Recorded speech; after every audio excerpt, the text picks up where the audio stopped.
Di panggulan ku batur mah urang maneangan awewe digotongan kubur nang awewe maculan di hareupeun imah deket panto da ulah laki pada mangkat laki mah kemana pada prai.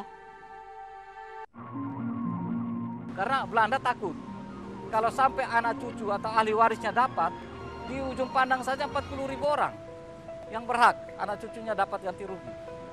Nah itu yang saya pikir Belanda menghindari seperti itu. Penuntutan nanti akan terjadi di lain-lain tempat lagi. Kasus Rawagede bisa dipandang dari sudut kita, bisa masuk empat-empatnya. Pertama yang dibunuh itu semuanya etnis Indonesia kan, pembantaian etnis. Ya. Kedua, kejahatan atas kemanusiaan dengan kejam tanpa proses di hadapan istri, anak dan sebagainya dibunuh, terorganisir. Ya, kejahatan perang itu melanggar konvensi Jenewa, di mana di dalam situasi apapun di dalam perang penduduk sipil harus dilindungi. Dan keempat, kejahatan agresi. Ya, jelas-jelas itu adalah agresi militer terhadap satu negara merdeka dan berdaulat yang berdasarkan Konvensi Montevideo 26 Desember tahun 1933, proklamasi 17 Agustus tahun 1945 itu sah.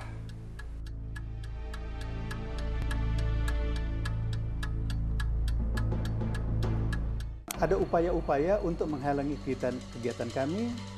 Ya, dengan waktu itu saya ketemu dengan seorang petinggi di Kementerian Luar Negeri sekitar tahun 2005 yang menyampaikan pemerintah Indonesia sangat memahami kesulitan dilema yang dihadapi oleh Belanda dan mohon supaya kegiatan kami tidak mengganggu hubungan baik antara Indonesia dengan Belanda. Upaya untuk menghalangi kegiatan saya atau keberangkatan saya ke Belanda dan sebagainya.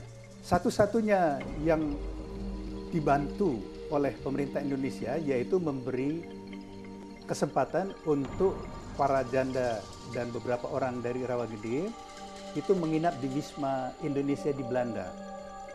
Itu saja fasilitas yang diberikan. Tetapi pernyataan dari kepala bagian atau mungkin masih ada saya berkasnya yang mewakili Duta Besar Indonesia di Belanda yang menyatakan pemerintah Indonesia sama sekali tidak ikut campur dalam hal ini.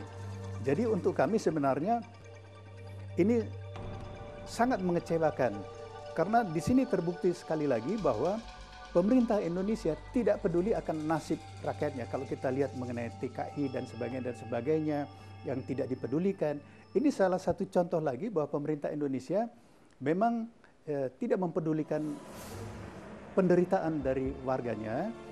Dan yang mengherankan berbagai pernyataan dari pemerintah, dari Menkumham waktu itu Patrialis Akbar yang menyatakan menunggu salinan putusan dari pengadilan Belanda. Tidak ada hubungannya dengan pemerintah, kenapa dia tunggu salinan? Kalau dia masih sampai sekarang tunggu salinan, kenapa dia nggak tanya saya? Kemudian pernyataan dari Presiden Yudhoyono yang menunggu sikap resmi dari pemerintah Belanda. Mengapa harus menunggu sikap pemerintah Belanda? Tunjukkan dong sikap pemimpin bangsa Indonesia sebagai Presiden Republik Indonesia ya, terhadap putusan yang memenangkan gugatan rakyatnya yang menderita. Sikapnya itu apa?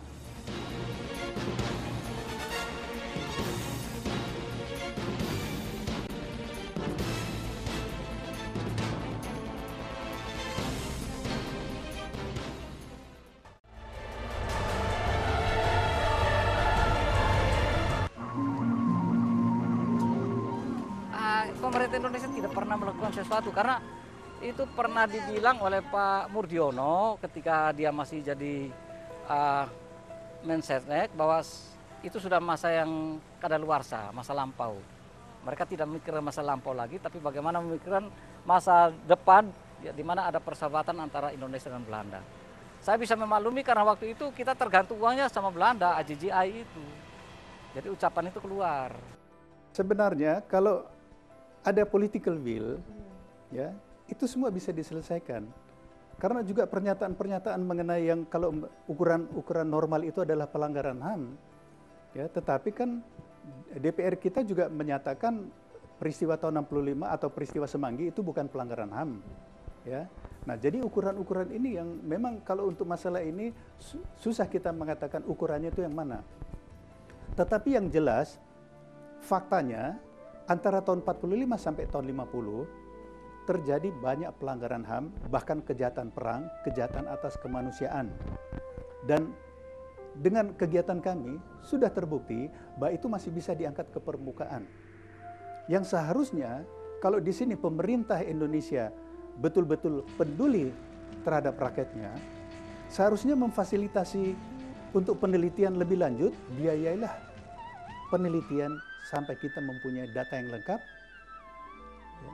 Dan kalau memang pengadilan sipil Belanda yang akan datang menolak, Indonesia bisa mengajukan ke PBB agar dibentuk pengadilan ad hoc seperti yang dilakukan terhadap Slobodan Milosevic, Radovan Karadzic, dan penjahat-penjahat perang lain, di mana kejadiannya sebelum berdirinya International Criminal Court di Den Haag. Yang jelas, sampai sekarang kami juga belum mendengar ada upaya untuk banding dari pemerintah Belanda.